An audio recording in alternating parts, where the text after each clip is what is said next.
to the Commander-in-Chief in the midst of high-stakes international diplomacy. Either answer does discredit to the letter's signatories. Now, I would be pleased to talk more about this important matter, but I know there have been questions about my emails, so I want to address that directly, and then I will take a few questions from you. There are 4 things I want the public to know. First, when I got to work as Secretary of State, I opted for convenience to use my personal email account, which was allowed by the State Department, because I thought it would be easier to carry just one device for my work and for my personal emails instead of 2.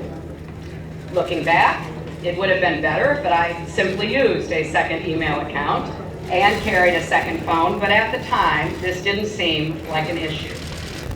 Second, the vast majority of my work emails went to government employees at their government addresses, which meant they were captured and preserved immediately on the system at the State Department.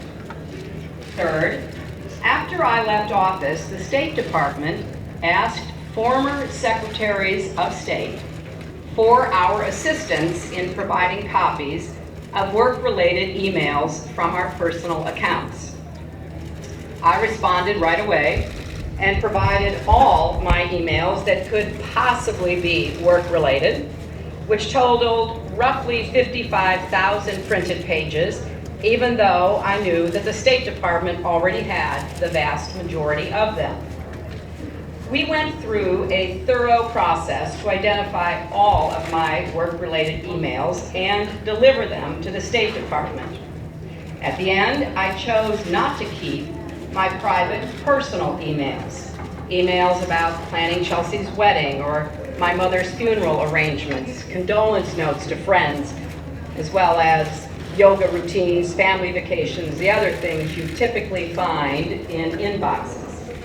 No one wants their personal emails made public, and I think most people understand that and respect that privacy. Fourth, I took the unprecedented step of asking that the State Department make all my work-related emails public for everyone to see. I am very proud of the work that I and my colleagues and our public servants at the department did during my 4 years as Secretary of State. And I look forward to people being able to see that for themselves. Again, looking back, it would have been better for me to use 2 separate phones and 2 email accounts. I thought using one device would be simpler, and obviously it hasn't worked out that way. Now I'm happy to take a few questions. Secretary Clinton. Just a minute, no, I mean, Nick is calling on people. Sorry. Madam Secretary, Kahraman Hadi Salik with Turkish Television. On behalf of the UN Correspondents Association, thank you very much for your remarks, and it's wonderful to see you here again. Madam Secretary, why did you opt out not using 2 devices at the time? Obviously, if this didn't come out, you probably wouldn't become an issue. And my second follow-up question is, if you were a man today, would all this fuss being made be made? Thank you. Well, I will leave that to others to answer. But as I said, I saw it as a matter of convenience, and it was allowed. Others had done it. According to the State Department, which recently said Secretary Kerry was the first Secretary of State to rely primarily on a state.gov email account. And when I got there, I wanted to just use one device for both personal and work emails instead of 2.